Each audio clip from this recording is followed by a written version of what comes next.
Book 2, welcome to Jackie's Literary Corner. I am Jackie, and I'm going to do an update on my readings, and I haven't updated you guys in a while. I am still getting over a cold, taking forever to go away. I'm trying to get it to go away before next week, because we will be having company, so I don't know if I'm going to be filming by the first week of, if I'm having anything on the first week of August. Although that's really nothing new, because I don't think I always film on the first week of the month, of a new month. And especially since I haven't been doing any wrap-ups on my monthly wrap-ups, just the seasonal wrap-ups. But anyway, and I also have books I've, of course, purchased. There are some books in here that I don't know if I told you about them or not, but I'm going to show them on here. First, let's talk about what I'm currently reading. So, I just, a few days, the other night, I finished The Summer Queen by Elizabeth Chadwick, which is a book about Eleanor of Aquitaine, who was married to, well, first she's married to Louis VII, and then she ended up annulling that marriage and married to Henry II. And she was the mother of Richard of Lionheart. Richard the Lionheart. So Richard the First, I think. And I'm really enjoying it. It is the first book in a trilogy, so we're gonna learn more about her marriage to Henry II and how Richard was born and everything, and her relationship with her son and her second husband, and it was really cool. And I also I enjoyed her writing. And it was funny, I was reading this book while watching some videos, once again, on the literacy crisis. And they brought up, how people don't read there are a lot of people that can't read anymore. And there are words that they don't know that they should know. And I was just thinking about it as I was reading it, because there's a lot of language, a lot of words that people wouldn't know, or there are words that I do know, but I stumble on how to pronounce them. And so I was thinking a lot about that as I was reading, and the language that this Elizabeth Chadwick uses. Like words that, I feel like we don't use anymore. Like, I've always loved the word countenance, which means your expression, your facial expressions, your face, what your face says. And then there was a word that I don't know how to say it that I think refers to, that they used in medieval times as a reason to annul a marriage, because I think it means you're related, down the line you're related to each other or something. You're the same blood, and that's why you can't be married anymore. Something like that. And actually, as I was reading it, it made me think of The Constant Princess by Philippa Gregory. Not Philippa Boyens, Philippa Gregory. And then the Alison Weir book, One True Queen, the story about a Catherine of Aragon, because of the way Eleanor's relationship with Louis started out really great. It wasn't ideal, but they worked with it, and they started to they started to like each other, maybe even fall for each other for a little bit. But then it fell apart. And like Henry, Louis was very pious. Although I think Louis was even more pious than Henry, because Henry was willing to break away from the church and start his own church. He has a bit of a God complex. And I think Louis, you could say, he has more of a prophet complex, where he thinks, although you could also say that about, I'm also, another book I'm reading, there's a character that feels like they think they don't actually say that they're a prophet. They don't actually say that, I believe I'm a prophet, but they feel like they're trying to be a prophet. But yeah, so there were a lot of similarities between Louis and Henry VIII. But I don't know, maybe we might be getting that a lot in these books. You have like either the really ultra pious kings, and then the ones that are like pigs and scoundrels who think, think their farts don't stink. Like, and it just, well, I mean, both versions could probably think that way. But I really enjoyed reading about Eleanor and what she went through and how she put up with a lot and she fought for herself tooth and nail. But she did what she had to do to survive, and did what her father asked, which is marry Louis VII. Of course, she didn't have a choice in the matter. And she did what she started playing the game really well and making sure that she was in the right place and did, because she had to deal with a lot of, like, Louis's mom was very controlling and she didn't want to let go of her power, at least in this book. I don't know, historically. And, Eleanor had to prove herself to this woman. She had to, and this woman judged her and didn't think she was from a different part of the world, had a different culture. She was from Aquitaine, and this woman was from France, and had Louis's mother. They were part of the French court, so their styles and their cultures and what they put value on and what they considered important weren't the same. And she would often judge her for her clothes and her style and how she wasn't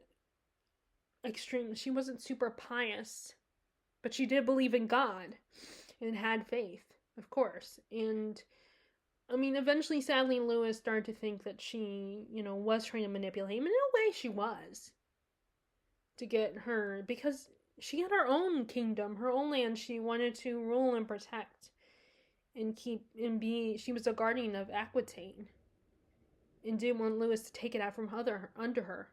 Because women didn't have power back then. The only power they had was through their husbands. They had to pull the strings and manipulate things so that they had at least some semblance of power.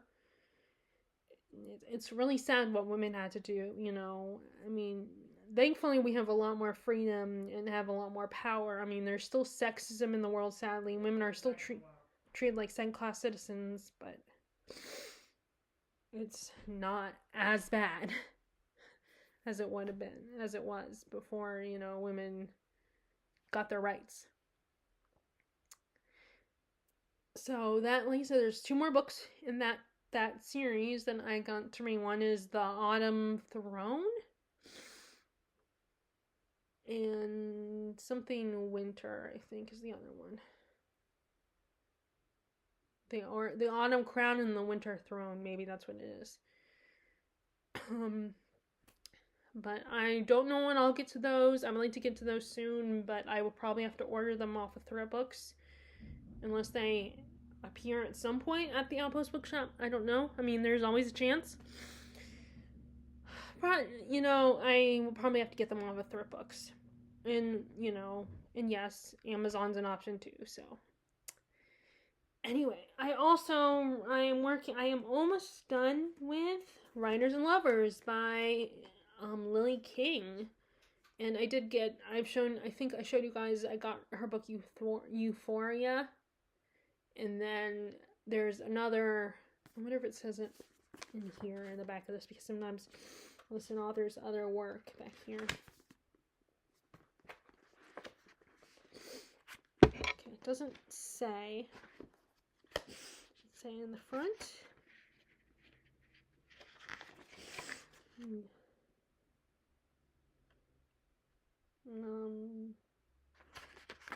No. Okay, so I don't see any. Let me see if there's a list of her other works. Sorry, I'm trying to. It's hard to peel these pages. Okay,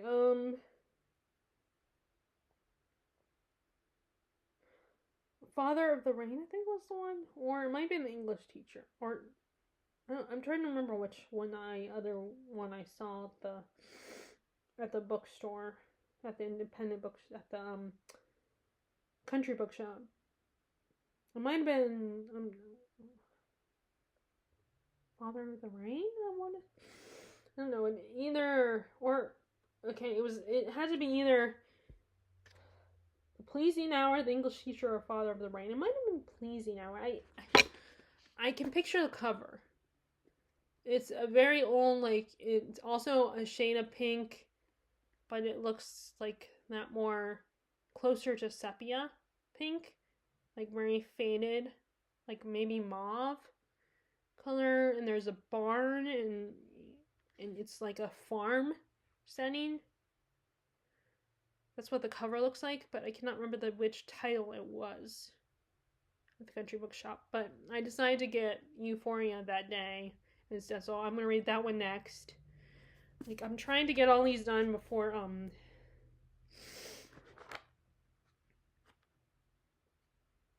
I want to catch it, because there is a literary festival happening at some point that I want to go to with the authors Lily King and another author. And then I also got I will show another book that I got by an author that is going to be at that literary festival that I want to meet, if I like their book. So, which I will show you that. But in case you, this is about a woman that her mom, she is a writer, but she's also a waitress, because of course until you become a very successful, very popular writer, whether you're writing nonfiction or fiction, or you're a journalist, she's a fiction writer, you got to get another job that's going to pay money. So she gets a job as a waitress at a and she ends up, her mom has just died of cancer, and she's still grieving that loss, still struggling to move on, and she still can't fathom that her mom is gone, and she can't just call her when she wants to talk about something. And she finds herself crossing paths with these two guys, one who's a little bit older and a father, and then another one who is a younger guy, and he's a teacher. And I don't know what the older guy does. I cannot remember what his job is. But the two guys know each other, but they don't know that our main character, Casey, is dating both of them. Is considering both of them and trying to decide which one she's interested in. So it's a bit of a love triangle. But it feels more like a realistic love triangle, like an authentic one, not like that over dramatic, end of the world love triangles that you see in young adult novels. Of course, I read a lot of fantasy, so maybe I'm going to see that more in the fantasy books, in fantasy books. I don't know, maybe contemporary young adult books aren't like that, but from what I've heard about people's complaints and how people talk about those books, the young adult contemporary romances with love triangles, that they can be just as bad. It's just without the fantasy element of having to save the world, or they're dating a vampire or something, like a vampire and a werewolf, like Twilight. But I am really enjoying this, and even though I can't exactly relate to her situation, I do feel connected to her a little bit, like that whole, because there was a time when I wanted to be a writer, and I am trying to get back into writing, but I can't get myself motivated to every time I think about the ideas, but then there's always an excuse. And some people probably say, well, that means that I don't want to really become a writer, because I'm not actually writing all the time, feeling motivated to write all the time. So maybe that is the case. I hate to admit it, but maybe I'm just not meant to be a writer. But I would like to, right now I still like to try. But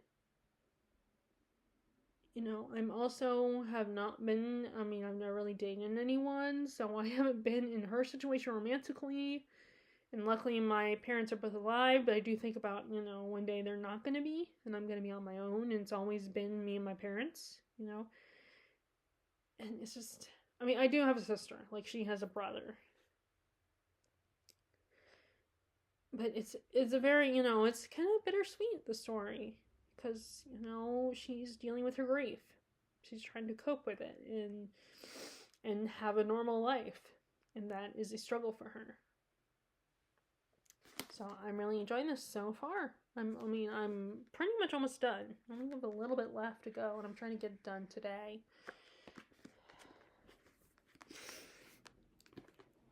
And then I have not picked it up lately, but I am still making my way slowly through the Poisonwood Bible. This is the other author I'm hoping to meet at the literary event when I go. This is the Poisonwood Bible by Barbara Kingsolver. And this is about a family, the Prices, and it's set in the 50s, I think. And Nathan is the father, and he is a minister, and he has been sent with his family to go on a mission to convert this this tribe in Africa, this nation in Africa, to Christianity. He is determined to convert them. And his family is not too happy. He has 4 daughters and his wife, but his wife is very submissive. She's obedient, even though she's miserable. And each of her daughters have their own personalities. Like, the oldest is Rachel. She's very vain and spoiled, and Mrs. wants to go back to civilization, to her normal life with her friends, going shopping and wearing, talking about boys. And she has very strong opinions about the people of this village. She's very judgmental of them. Then you have Leah, the second child, who worships her father, thinks he walks on water, wants to be just like him, but he just ignores her, doesn't even give her the time of day unless he wants to educate her or teach her a godly lesson. And then you have Anna, who is Leah's twin, but in utero, Leah she's the one with all the, she, according to Anna, she took all the smarts, the brains. So Anna is born with the inability to communicate. She cannot speak, she didn't learn language, but she is actually very smart and very observant. She has to write down what she thinks and feels.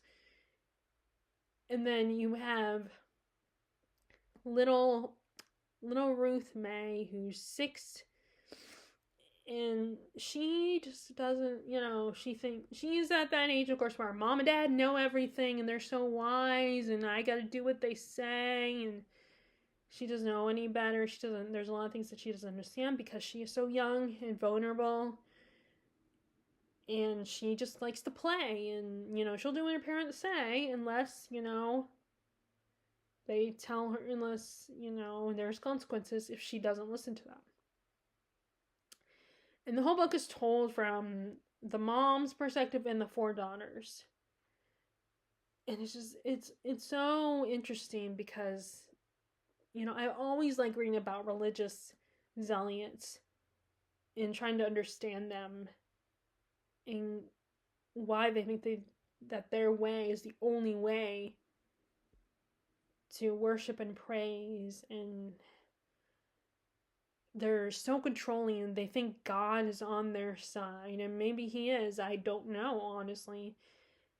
I don't believe he is, but I don't know God personally, and these people think they do. Nathan thinks he knows what is best, and if anyone disagrees with him, he gets mad and loses his temper. His anger is barely at the surface a lot of times. And his daughters, especially Ruth May and Lee, are like, uh-oh, Dad's mad. They think if the person disagrees with them, they're the sinner, they're in the wrong. They never believe their dad is in the wrong. Although Leah's starting to question things a little bit. Like, there's a scene when she meets this boy who's a little bit younger than her. I think it's Paco. And his sister is kind of forced, even though his sister is younger than him, he's forced to kind of take care of the family, be a mom already, even though she's not. Carrying their baby sibling. I can't remember if it was a boy or a girl. And Paco just, she talks about the games, the differences between the games that they play. And hers is they play hopscotch and hide and seek. Games like that, while Paco and his sister are playing games of survival and being a parent. And it makes her kind of wish that she wasn't, born a privileged white American girl because she has such an easier life, and she can be a kid, while this young man and his sister have to grow up really fast. And the most important thing for them is not to play and to have fun and be a kid, but to survive and take care of their family, learn their responsibilities before they're old enough to do them.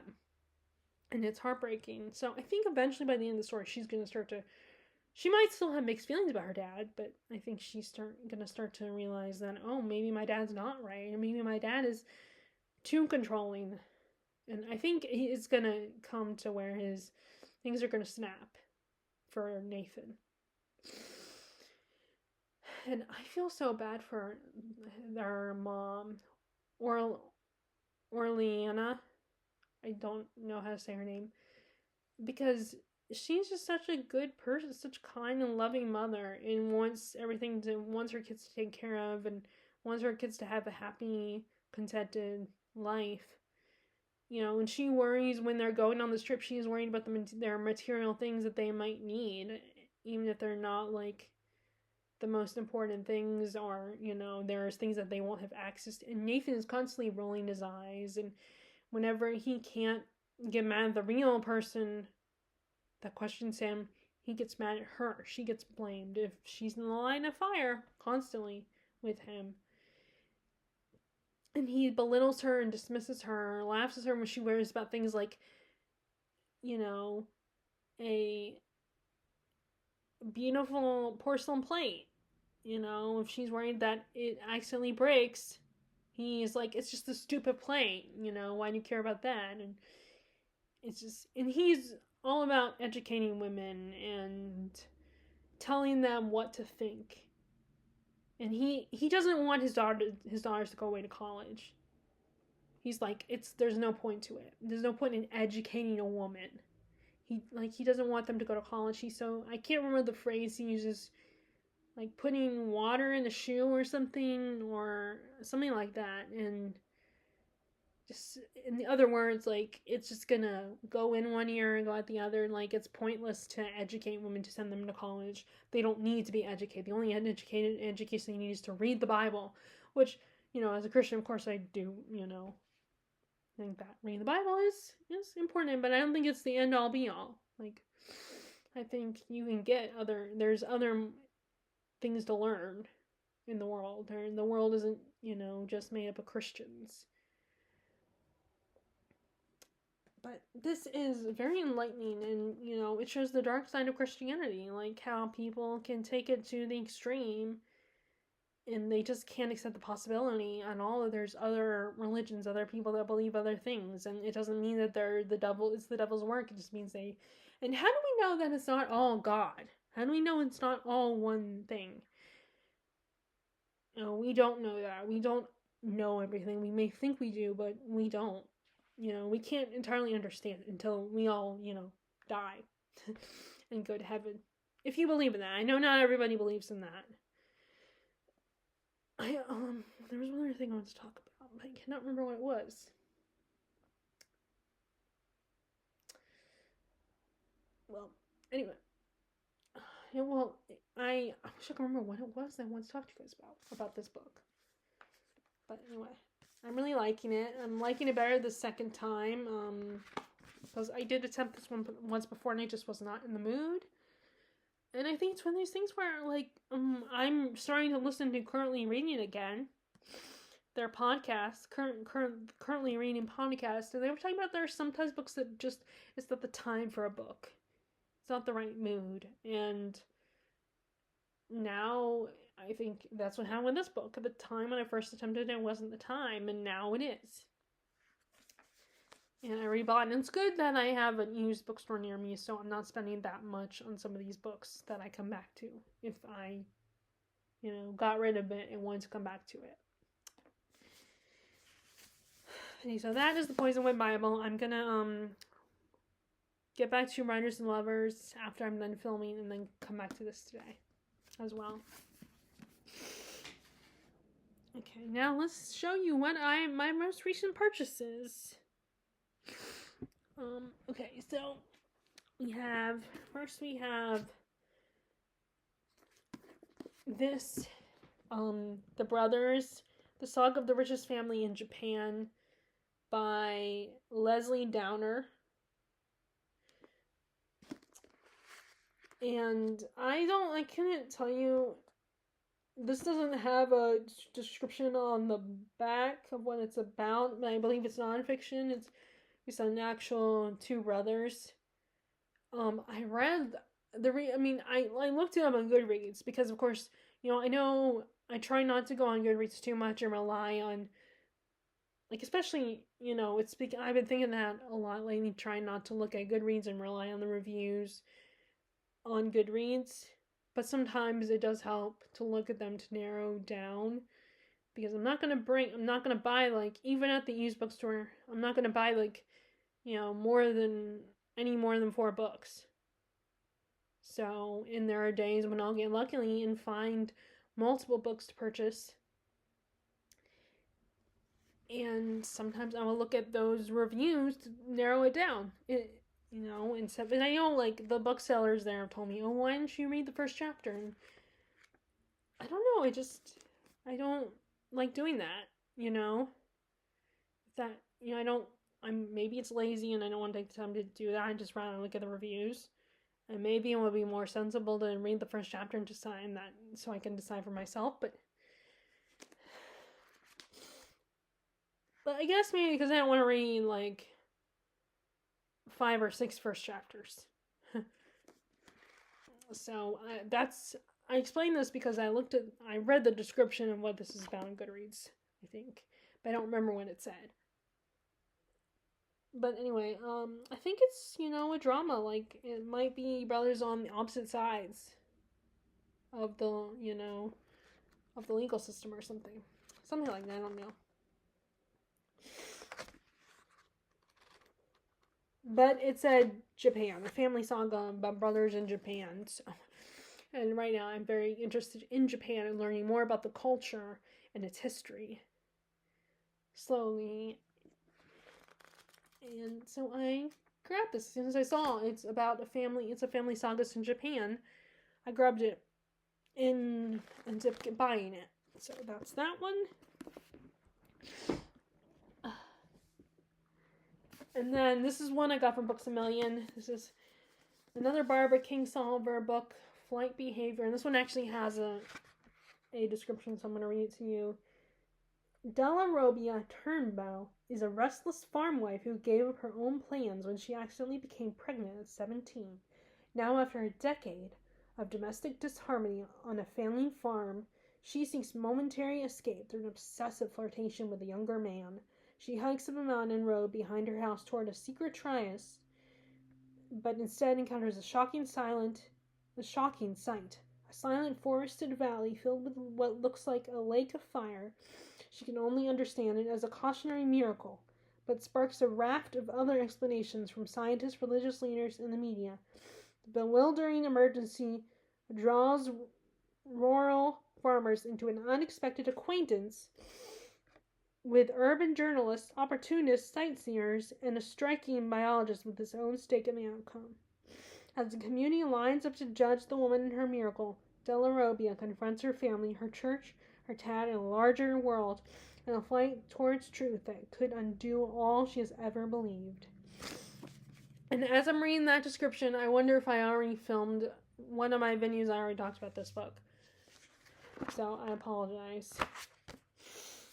I just can't remember, and I don't like looking back and watching my videos because I don't like hearing my voice. I just really don't, so unless you guys really insist and get really annoyed,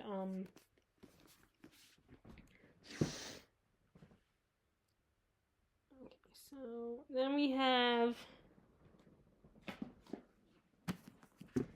this is a fantasy book I saw, although, it looks like it has to do with, it's a novelization of a Warhammer game, because I think that's a game. Like, I don't know if it's a RPG game or like a video game, but I do believe it's a game. It's called The Enforcer, and it's the Shira Calpurnia Omnibus, so it's a collection of 3 stories. So it contains Crossfire, Legacy, and Blind, and then there's some bonus material. So we determine the guilty. We decide the punishment. The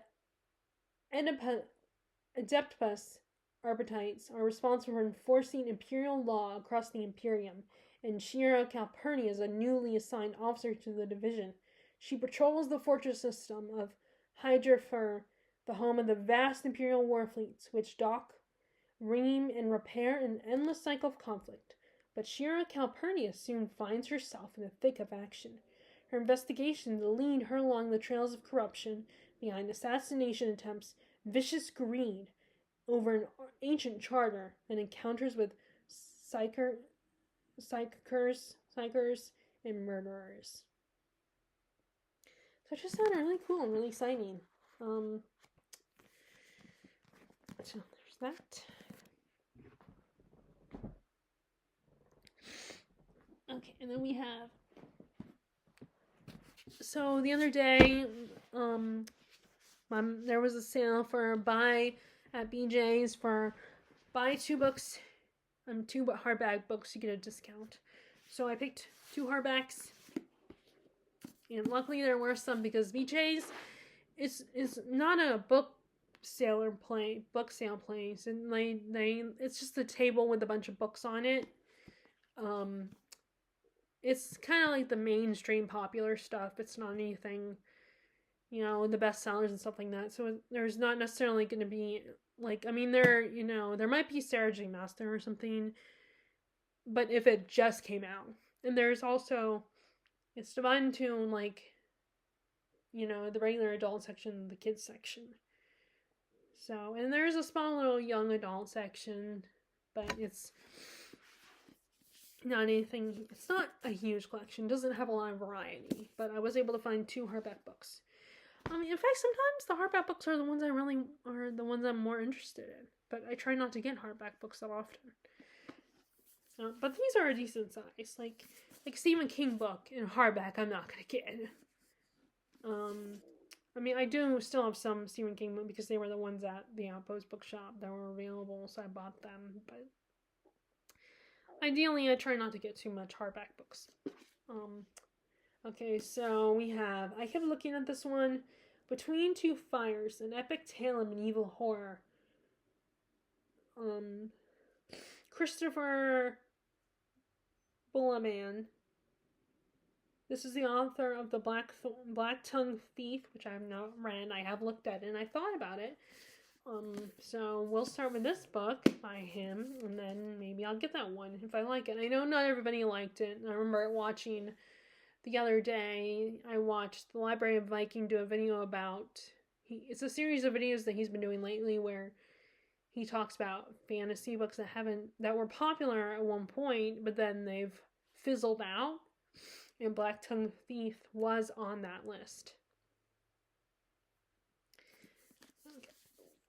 But anyway, so I'm going to read the back, or the inside flap. The year is 1348. Thomas, a disgraced knight, has found a young girl alone in a dead northern village, an orphan of the Black Death, and an almost unnerving picture of innocence. She tells Thomas that plague is only part of a larger cataclysm that has fallen angels under Lucifer are rising in a second war on heaven, and that the world of men has become their battleground. It is delirium, or is it faith? Now she has convinced the faithless Thomas to shepherd her across the depraved landscape to Avignon. There she tells Thomas she will fulfill her mission to confront the evil that has devastated the earth and give him, a blood-stained and wretched as he is, a chance as redemption he long thought lost.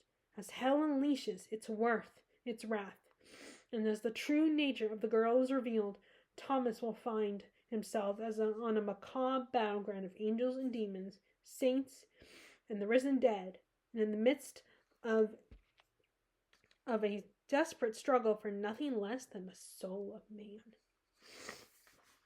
And then I love the end pages have this on it, which I think is really cool. I like when a book does something a little extra. It does have the sprite edges which I don't mind black sprayed edges. Like, but like on the copy of The Exorcist, they have the green, that bright green, and I don't like that. I feel like that one you need to do a little bit more on, but that's just my opinion. If you're gonna do sprayed edges, black I don't mind so much, but I do feel like if you're gonna do sprayed edges, you gotta do a little bit more than just spray them a solid color. So at least with this one, they have, you know, this end part has an image on it. You know, there's the whole debacle with the latest editions of Sarah J. Maas's Akatar series. Since she's publishing, she has the next 2 books ready to publish, and they're coming out within a year of each other. And she has new editions that are just solid black but it's the same. This part is the same, the title and everything. So I know a lot of people are kind of annoyed by that. Okay, and then the other hardback book I got this is the one where this is an author I'm hoping to meet if I like the book, at the literary festival I'm hoping to go to. The Correspondent by Virginia Evans. This is a novel written in letters. I can't say that one word that refers to what the term that describes what these kinds of novels are. I cannot say that word. I'm not going to even try it. So, and honestly, I knew what the book was about when I bought it. But I don't remember off the top of my head. So, and there's no description of what this is about. But I didn't just buy it randomly. Like, I was interested in what it was about. Like, I remember hearing about it and being intrigued by it. My only hesitancy was the letter format. I wasn't sure if I liked it because I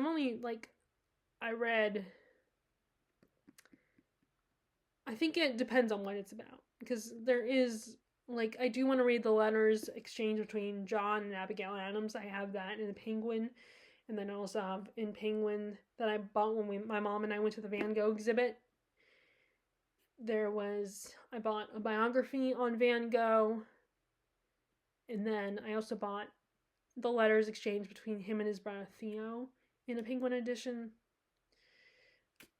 So I don't mind that. I've read other books, that had other, Stephen King's Carrie is written in multiple written format, and then there's other books like that, but there was one book that I read that was written in letter format that I didn't like. It's an older classic book, and I don't remember what it's called. I was hoping I remember it, because I attempted filming this video before, and I couldn't remember the title of the book then, and I still can't remember it now, but I remember not that long, a couple weeks ago, looking up reviews because I like reading reviews of books that are received badly, that are received negatively, that have a lot of negative reviews. I find it can be entertaining unless, of course, it's a book that I actually love and I'm a little sensitive about. But in this case, I'm not. I don't care about the book, and I end up DNFing it myself. Oh, Pamela! That's what's called, Pamela. I cannot believe I forgot that, because it's a name, it's one word. Pamela. It's about, Pamela is a woman that's she's virginal and very innocent and pious, and just tries to be a good girl and not give her virginity away without getting married first. And she works for this rich dude who wants to be with her because he thinks she's, someone he wants to have sex with, and she keeps turning him down, and he thinks, oh, I'll just keep asking her. She doesn't really mean it. But then eventually he realizes, oh, wait, you do mean it. And he's like, okay, fine, I'll marry you. That's what the gist I got from people's reviews when it's about. Because I read only a little bit of it. I started and I just was not getting into it. I just did not want to read it. It was kind of boring. And there was actually, I can't remember who did, but someone wrote another famous classic author wrote a parody of it because he disagreed with Samuel Richardson, who wrote Pamela. His view on how you should be and his morals. He disagreed with his morals, but I cannot remember his name. But anyway, That's also written in letter format, but I think that's just, I didn't like that story. So I'm intrigued to read this. And like I said, I'm hoping to meet that, if I end up liking it, that this author is going to be at the literary event. And there's another book of that called Strangers. It's a memoir that, I don't know, maybe if I see it somewhere for cheap, I might get it before that event occurs. Anyway, then I got 3 more books to show you guys. First, so this is an author that I've seen a lot of her books, and I don't know if I've heard of her on BookTube or not, but I don't think I have. But I've seen a lot of this author's books, and I look at them briefly and I consider them, but I know I always pass them up. So finally I decided to get one of her books. And the back description made me think of a Kate Morden book a little bit. This is Season of Storms by Susanna Kersley. And apparently she's a New York Times and USA Today bestselling author. And is considered a modern Gothic masterpiece by Deanna Rayborn. And I think I've heard, like, either on a podcast or someone on BookTube mention this author, Deanna Rayborn. So, a mystery trapped in time. In 1921, a famous Italian poet, Gelzelio de Ascano, sorry, I don't know Italian, wrote his last and greatest play, inspired by his muse and mistress, Celia Sands. On the eve of opening night, Celia vanishes, and the play was never performed. Now, 2 generations later, Alessandro de Ascanio plans to stage his grandfather's masterpiece and is offered the lead to a promising young English actress, who also named Celia Sands at the whim of her actress mother, or so she's always thought. When Celia arrives at Ascanio's magnificent isolated Italian villa, she is drawn to the mystery of her namesake's disappearance and to the compelling, enigmatic Alessandro. But the closer Celia gets to learning the first Celia's fate, the more she is drawn into a web of murder, passion, and the obsession of genius. Though she knows she should let go of the past in the dark, in her dreams, it comes back. Now, the difference between her and Kate Morden is, of course, that Kate Morden often has a more modern timeline going along with the historical timeline, but this is more like more probably in a lot sooner, a lot closer to the first timeline, 1921, not modern. But I'm excited to read this in dog ear. So I'm excited to read this. I cannot wait. I'm looking forward to this mystery. And then, so as I mentioned earlier, I was reading The Summer Queen by Elizabeth Chadwick. So I found 2 other books by this author, and they have to do with Eleanor of Aquitaine and King Henry II. So first we have The Greatest Knight, the Unsung Story of the Queen's Champion. This is apparently about a knight that served Queen Eleanor and King Henry. A penniless young knight with few prospects, William Marshall blazes into history on the strength of his sword and the depth of his honor.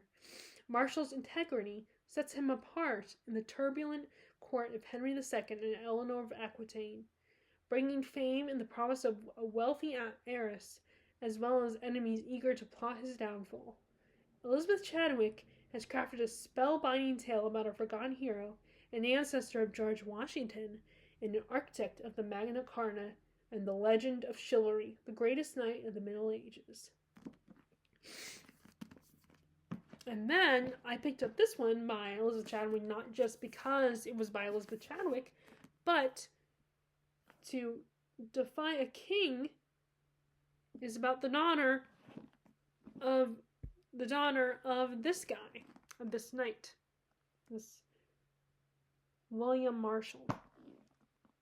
The adored spirited daughter of England's greatest knight Malhealth Marshall lives a privileged life, but when her beloved father falls foul of the volatile and dangerous King John, her world is shattered.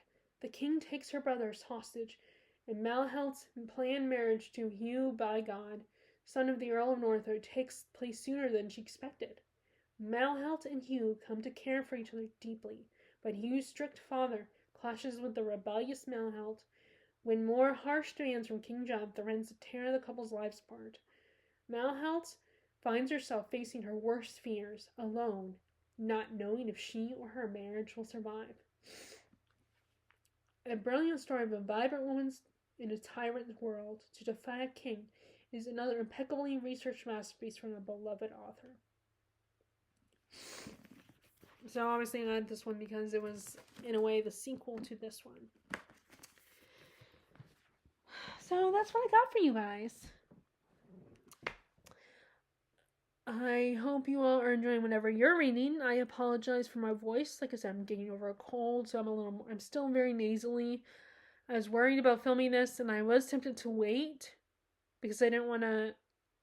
Because I know when it feels like I got stuff in the back of my throat, and sometimes I can talk, but then I stumble a little bit with my words and can't talk necessarily because I'm feeling the stuff in my throat. But luckily, I'm doing pretty good with this while I'm filming this. I mean, I'm sure you can hear the nasal in my voice. And, I've been sniffing. I don't know, that's probably really gross. But anyway, I wanted to film something because I might not be able to film next week. I might not be able to film next week. I mean, I probably won't. I might be able to film something. But anyway, I hope you all are enjoying whatever you're currently reading. And I will talk to you all later. All right, bye.